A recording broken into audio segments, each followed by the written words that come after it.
镜头来看，南美洲的国家玻利维亚中部一个庄头发生土石流，好佳在无人员伤亡。伫咧南部嘛，因为落大雨，溪水冲入去庄头内底，400外户拢受到损伤。因那咧做世界文化遗产的城市波托西，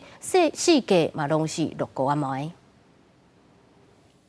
为空中看落去土沙水到石头，将规个庄仔砍掉的，有一寡房舍已经雨水淹去，部分地区也就会当看到捅出来车顶甲路长长厝的残骸。玻利维亚中部搁且班巴省这个庄仔礼拜二因为附近的内海大坝崩起，造成土沙水为山坡拼落来，淹掉沿途所经过的房舍甲农田。当局估计至少有40户的人家失去工园，好佳在无传出人员伤亡。Hoy van a hacer un plan post desastre para recuperar las casas que están bajo el lodo y también recuperar sus pertenencias de las familias que están muy desesperados, preocupados por supuesto por todo ello.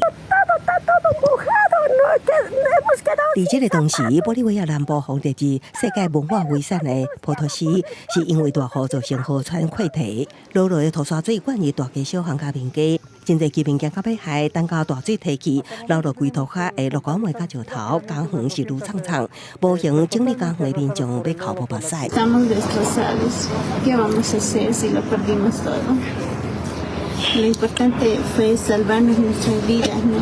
估计伫波托西有400外户民家洪摧毁，另外北部河边城镇科维哈因为阿克里河流起来，部分地区全拢是水。西北部的关内也落破纪录雨量，受困民众需要撩水行，